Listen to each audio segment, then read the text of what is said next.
I see a lot of degree accumulators out there. Most of the people that are degree accumulators aren't necessarily the people out there who are, I'm not saying anything bad about it, because some people just like to learn, so it's not bad, but I don't have a great answer for you, except for it depends on what your goals are, but I've probably seen more people feel, here's the thing, do not fool yourself by thinking, I'm going to get my master's in nutrition, and now all of a sudden people are going to see me in a different light, it's going to give me all this extra credibility, and all that. It's not, it will not happen that way. No matter who you are, what you are, it's your heart and the quality of information you put out, that's really what's going to represent you. It's not necessarily the degree behind your name. So is there a little value in there? It can be, but I wouldn't put much weight into it. That was a really long answer for that question. But yeah. Can you talk a little about the fraudulent olive oil? Sure. Well, this is, I'll kind of close up with this and give you guys a few action steps, because I got to take off here at 12:45, so like 20 minutes. But so there are, if you can check this up, Natural News put out a good article on this. What was the other site I just was reading it on? But anyway, so olive oil today, a lot of companies add in other oils. Just Chelsea and I went to Italy this summer and had real olive oil. I mean, it should almost, it's powerful. The real olive oil has serious flavor. And if your olive oil isn't wow, that tastes like herbs. If you're not eating it it's probably been watered down with something else, or probably the soil was really depleted and it isn't good quality olive oil. So what they're finding is some of this olive oil today is actually they're adding other oils into it. And it's not fully olive oil. Also, a lot of the oil has really been oxidized, especially if it's lighter in color. Olive oil really should have a little bit, in some cases, of a green tint, so it's a yellowish green. And also the bottle should be kind of a dark green or dark brown or a color. They really shouldn't be clear, because these oils are sensitive, especially in olive oil. So, anyways, there is I think it was Consumer Reports, but it was a big thing they went and tested 100 some olive oils, and the number and some of the brands that were found to have other oils in them it was shocking. There's a lot. Similar thing with honey. They actually looked at honey. I think the article is titled "The Top 5 Food Frauds," but they go through honey and they look at how much honey. So they have found other things added into honey, how much actually pollen is in there. 70% of the honey out there has zero pollen, zero antioxidants, the enzymes, most of the amino acids. It's basically now just sugar versus raw honey. It is a totally different food altogether. So, yeah, I think it's top 5 food frauds, or just look up food fraud. There's some really good articles. But those were the top 2, and then, of course, they had fruit juice. They talked about the arsenic and, apple juice and some of the, and then there's a good article that just came out about a lot of these people get organic fruits from China.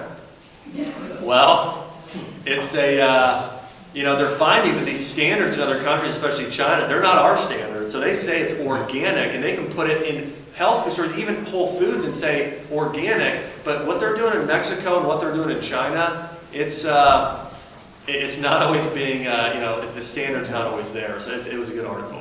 A lot of the pesticides we banned here get shipped there and sold there. China's the #1 producer of pesticides in the world, and their #1 producer of arsenic, and that's why arsenic is so heavy in the apples. And 80 or 60% of our apple juice in America comes from China, and so that's why they found it to be so heavy in arsenic. It's crazy, yeah. Real quick on olive oil, I have a friend who works with a ice press olive oil company. And makes Raleigh's oil. It's the only raw olive oil in the entire world, 100% raw. And she was just over in Greece, and she said the olives, conventional olives they use for olive oil over there, they leave them at the gas station, sitting near the pumps, same property, in bags for weeks, up to weeks and months, until the companies actually come and pick up the olives to get processed too. So they're sitting out there next to petroleum, molding, Yeah, and here's a general rule of thumb. Typically, the smaller companies do it better. Yeah. When we were in Italy, they did. We got to go. We went to Tuscany. We went to the winery. We saw the vineyards, and the stuff we had there was just out of this world. But they were a smaller company. You typically get what you pay for. Just you can go to Whole Foods and buy $40 bottles of olive oil. But just to let you know, those are probably the better quality ones, and you can get a good $15 to $20 bottle. But if you're doing the 8 or 9 or big brands. I don't know if it was Bertolli, it was one of the big brands. I mean, they were one of them that got busted that, I mean, I might have bought years ago. I mean, it just, you know. And this stuff is like dark green and tastes.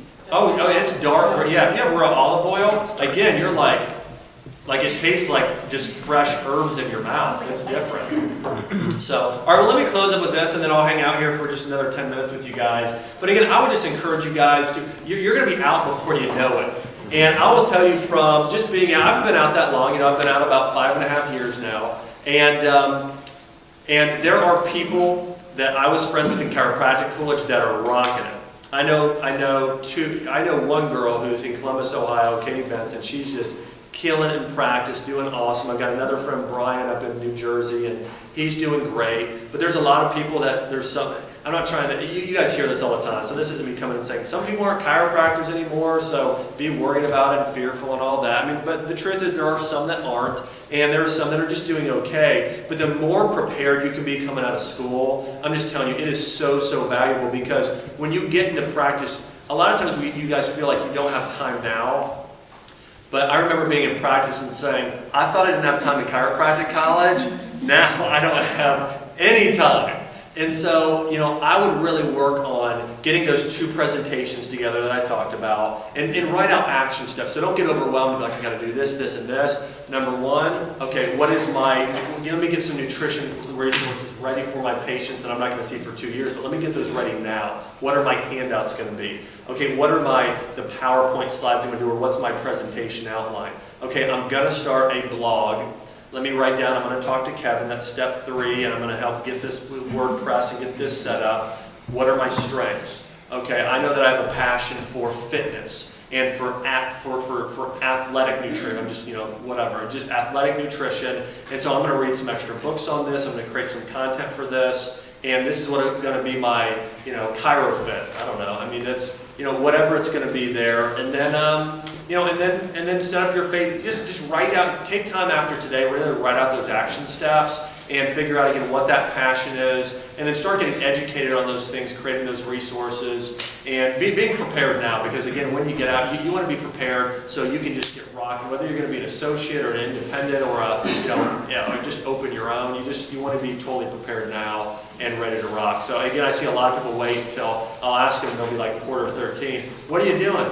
I don't really know. I don't know yet. And sometimes, you know, we don't find out till later, but you want to be proactive. So. Cool. Well, I really appreciate you guys having me. I've had a lot of fun.